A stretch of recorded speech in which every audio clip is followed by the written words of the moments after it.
Promise in the Shadows. Part 3. A Bloody Tale. Marie stood by the kitchen table, her hands wrapped around a steaming mug of tea. The house was quiet, the kind of silence that felt fragile after the turmoil of the night before. As she gazed toward the bedroom door, she heard the faint rustle of sheets and a low groan. Garwood was stirring. She wiped her hands on a towel and stepped toward the door. She moved with quiet urgency into the room, her heart quickening at the sight of Garwood's eyes fluttering open, his breathing shallow but steady. The sight of him lying there, battered, bruised, stabbed at her heart. Yet his eyes, though swollen, still held the warmth and determination she had fallen in love with.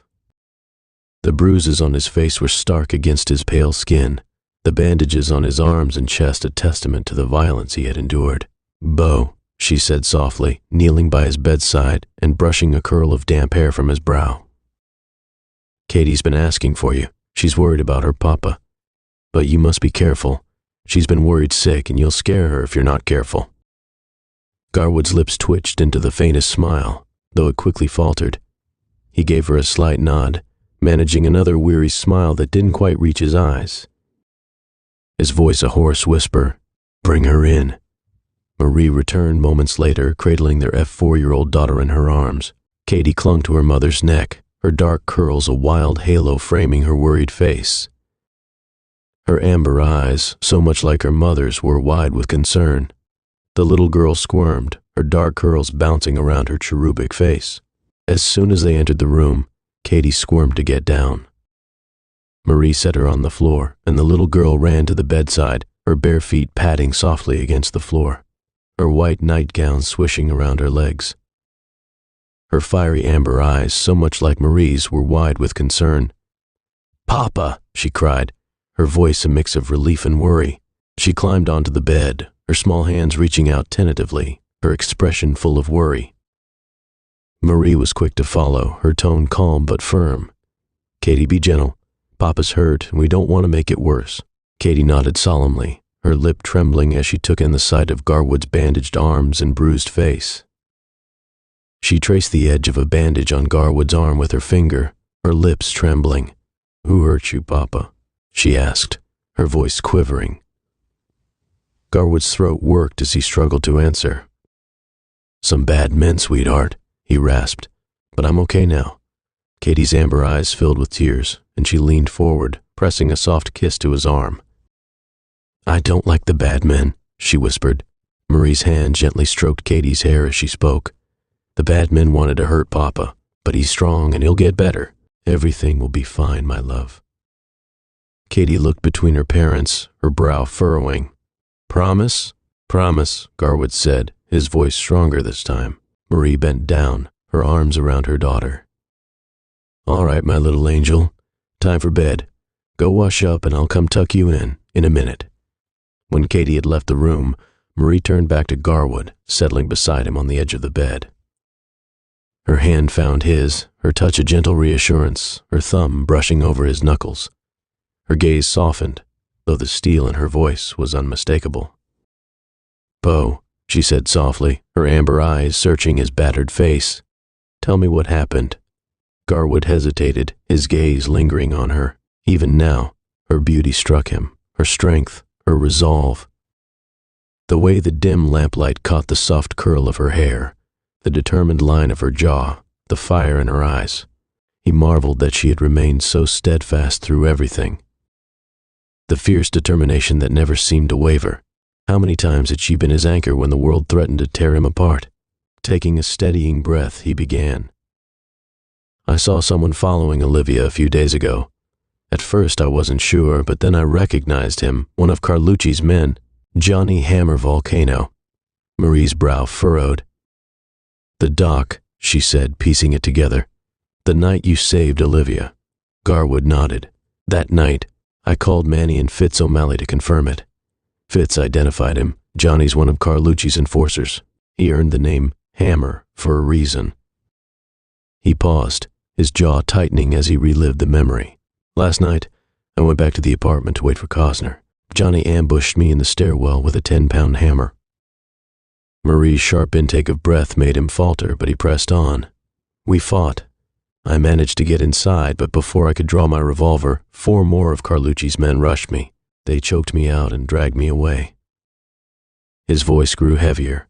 When I woke up, I was tied to a chair. They didn't ask questions, Marie. They didn't want information. It was just... He swallowed hard. It was for Carlucci's amusement. Marie stood abruptly, pacing the room in measured, angry strides. Her fists clenched at her sides, her chest heaving with barely controlled rage, her face dark with anger. "Animals," she spat, her voice low and trembling. "Sadistic animals." She turned back to him, her amber eyes blazing. "What will you do now?" Before he could answer, a frantic pounding on the back door interrupted them. Marie froze, her hand instinctively reaching for the revolver tucked into her apron. Garwood struggled to sit up, grabbing the double-barrel shotgun resting against the wall. "Stay here," she ordered, her voice steady but firm. "Katie!" Garwood called, his voice rasping but sharp. Katie appeared in the doorway, her wide eyes filled with confusion. "Come here, sweetheart," he said, gesturing her toward the bed. "Climb under the comforter and stay there until I say it's okay." Katie's amber eyes glistened with worry. "Papa." She hesitated, but she obeyed. Garwood's heart ached as he watched her small frame disappear beneath the blanket. Marie's voice came from the kitchen. "It's Cosner." Relief flooded through Garwood's battered body. "Let him in. Go back to your room, sweetheart," Garwood said to Katie, patting her head covered by the blanket. Painfully, he rose and shuffled to the kitchen, where he pulled out a chair and lowered himself to the seat with a groan. Marie ushered Cosner into the kitchen, her sharp eyes scanning the alley before bolting the door. The young officer's face was pale, his expression frantic. "They're dead," Cosner blurted, his voice shaking. "They're dead." Garwood stiffened, his grip tightening on the shotgun. "Who?" Cosner hesitated, glancing at Marie. "Say it," Garwood demanded, his voice low and dangerous. "Olivia's parents," Cosner said, his voice breaking. "Charles and Esther Parkhurst. Their throats were slit. The words 'you were warned' were written in blood on the wall." "What about Olivia?" Garwood asked, his voice steady despite the storm brewing inside him. "There was no sign of her," Cosner replied. "Detective O'Malley is at the scene now." Katie ran into the room, her curls bouncing as she stopped and stared at Cosner. She peeked shyly from behind Garwood's chair, her small fingers gripping the edge of the wood as she cast a curious glance at Cosner. Marie knelt to her level, her voice gentle. "Go to your room, Katie. I'll be there in a minute." Katie nodded, casting one last curious glance at Cosner before scurrying off, disappearing down the hall. Cosner watched her leave, his gaze lingering on her resemblance to Marie. Cosner shook his head in awe. "She looks just like her mother." Garwood's lips twitched into a faint smile. "Now you know why I fight so hard." Turning back to Cosner, he asked, "How did you find me last night?" Cosner recounted the events of the night before, concluding with their rescue. He explained the signs of a struggle he'd found at the apartment, his decision to enlist Manny's help, and the firefight that led to Garwood's rescue. Garwood listened intently, then nodded. He looked at Marie, his expression softening. "We have to find her." Marie placed a hand on his shoulder, her voice soft but firm. "I understand. Promise me you'll come back to us." She leaned down, her lips brushing his in a tender kiss. "I promise," Garwood said. Garwood rose slowly from his chair, every movement a reminder of the beating he had endured. Pain radiated through his body, but his resolve was unshaken. He shuffled back to the bedroom, leaning briefly on the doorframe before stepping inside. On the bedside table lay his gear, a new gleaming .357 Magnum revolver with a checkered walnut grip and his well-worn .38 Special, its barrel scuffed from years of faithful service. Carefully he dressed, pulling on his shirt and coat with gritted teeth, the motion sluggish but deliberate. He holstered the .38 on his ankle and slid the Magnum into its place beneath his jacket. Before leaving, he paused in the hallway, his gaze drawn to the soft glow spilling from Katie's room. Quietly, he stepped to the doorway and stopped. Inside, Marie sat on the edge of Katie's small bed.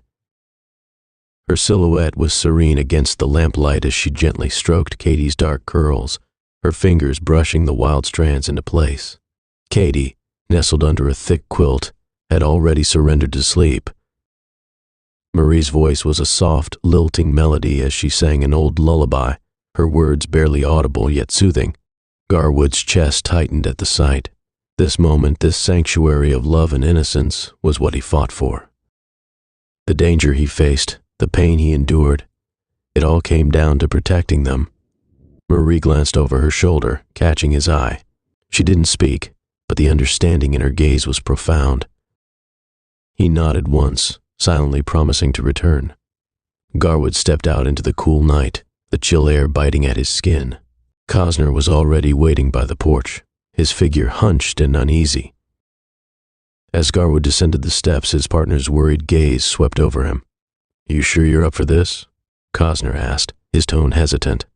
"We could call the department, get some backup." "It doesn't matter," Garwood interrupted, his voice flat but resolute. "This is something I have to do." He adjusted his coat, the weight of the revolver at his side both a comfort and a burden. "If we can find him, Fitz will help, but we don't have time to wait." Cosner nodded reluctantly, falling in step beside him. Together they moved into the shadows of the street, the glow of the porch light fading behind them. The night stretched ahead, cold, dark, and full of danger, but Garwood's mind was fixed on one thought: finding Olivia and ending the nightmare Carlucci had unleashed.